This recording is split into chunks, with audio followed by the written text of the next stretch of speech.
You just walked on the moon, and the first thing waiting for you back on Earth is a gas mask.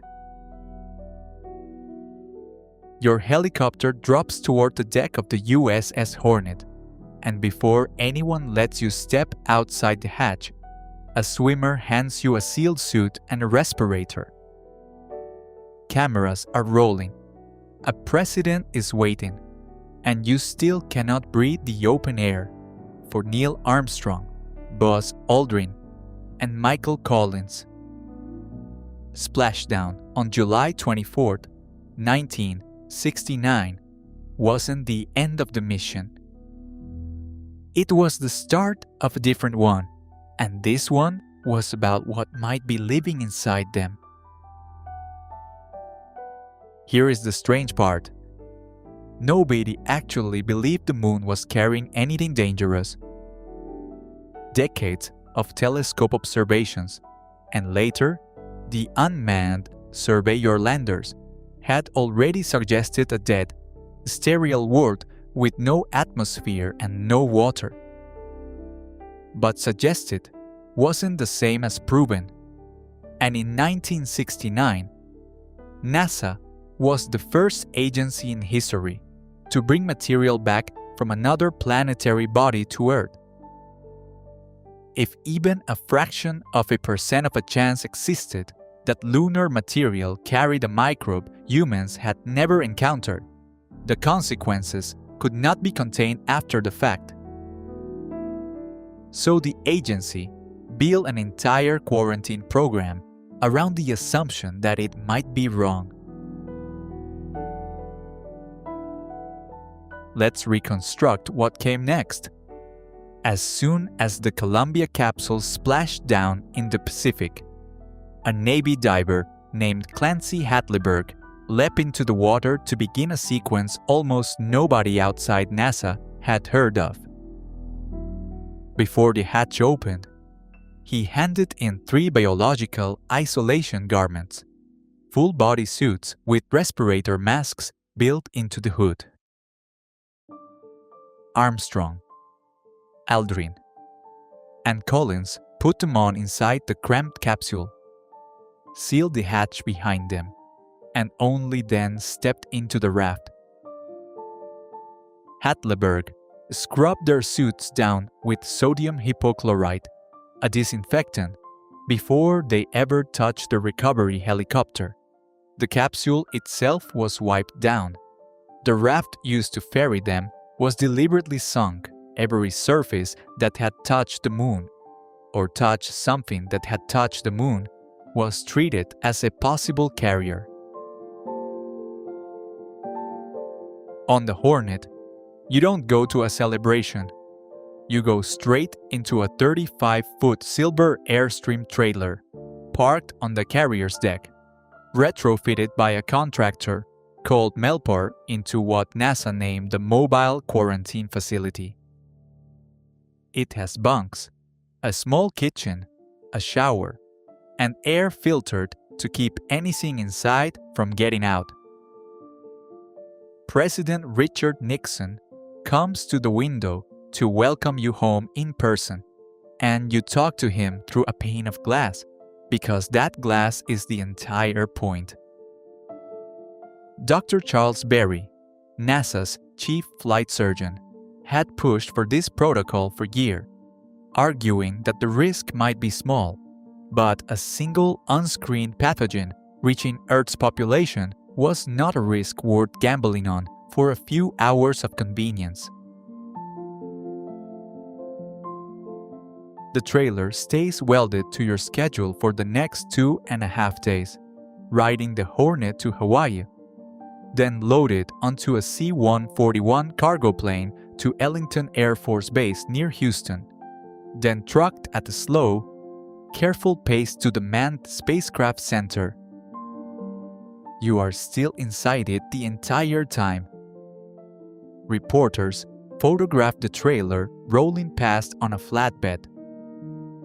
Crowds wave at a metal box with 3 men they cannot see clearly through a small window. It looks almost comic from the outside. 3 of the most famous human beings alive, hauled across 2 oceans and a continent in a converted camper. But the comedy was the byproduct of something genuinely cautious. Nobody wanted to be the agency that explained, after the fact, why they hadn't bothered to check. At the Manned Spacecraft Center, the trailer connects through an airtight plastic tunnel into a building purpose-built for exactly this scenario, the Lunar Receiving Laboratory. $15 million of negative pressure rooms, biological cabinets, and sample handling chambers finished only 2 years earlier. Here, the quarantine period officially runs 21 days, counted from the moment the lunar module's hatch first sealed on the surface, not from splashdown. Engineer John Hirasaki, who had spent hours inside the spacecraft retrieving lunar samples and equipment after recovery, joined the crew inside quarantine as well, since he had been just as exposed to whatever the moon might have carried. So what did 3 weeks of being the most monitored human beings on the planet actually look like mostly? It looked like waiting. Doctors drew blood daily. Lunar samples were carried into the same building through separate airlocks, where biologists ran them through tests designed to detect any sign of microbial life, exposing mice, fish, plants, and insects to lunar dust to watch for reactions. The astronauts themselves slept, wrote reports, gave technical debriefings to mission planners through a glass partition, and tried to have something resembling a normal week while living in rooms with filtered air and a schedule built entirely around incubation periods, the span of time a hidden infection would need to surface symptoms. Armstrong's 39th birthday happened to fall during the stay. The laboratory staff baked him a cake. He blew out the candles, cut it, and passed slices to the technicians monitoring him, and to his wife. Seated on the other side of a glass wall that no birthday could get around. You might expect 3 men who had just done something no human had ever done to spend their isolation reflecting on history. Mostly, they played cards. Here's the twist almost nobody mentions when this story gets told. The most carefully engineered part of the entire quarantine effort wasn't the trailer, the suits, or the disinfectant. It was the building's negative air pressure, a system designed so that any contaminated air inside the Lunar Receiving Laboratory would only ever be pulled inward and filtered, never pushed outward into the rest of Houston. The astronauts' isolation got the cameras, the ventilation engineering. Mandated after a National Academy of Sciences review of back-contamination risk was the part actually doing the work. Multiple times during the Apollo program, that pressure system caught and contained accidental breaches in the sample handling labs that would have otherwise let lunar dust escape into open air, long before any astronaut even knew it had happened.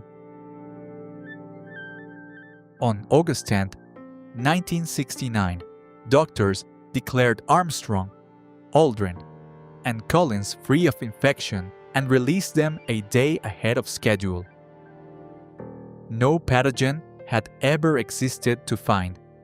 NASA quarantined the Apollo 12 crew the same way, then the Apollo 14 crew.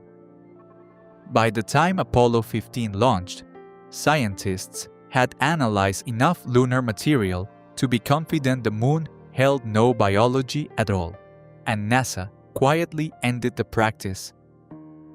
The original mobile quarantine facility used by Armstrong, Aldrin,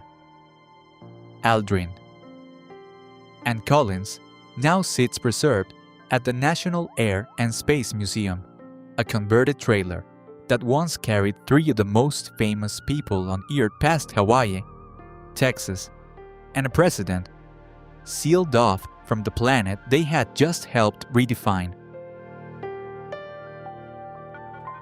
It's easy now to call the whole program theater, a publicity exercise dressed up as science.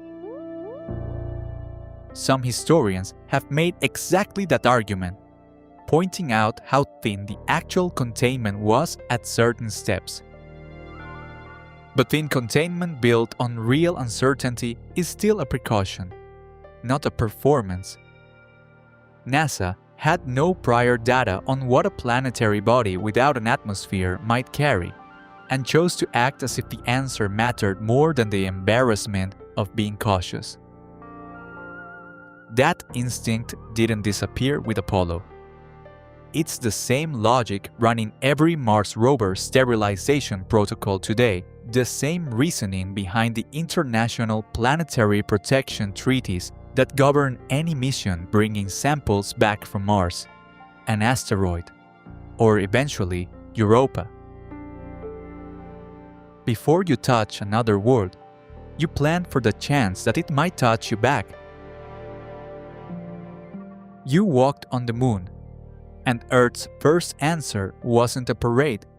It was a gas mask, a sealed trailer, and 21 days of someone else deciding when you were safe to breathe the same air as everyone you loved.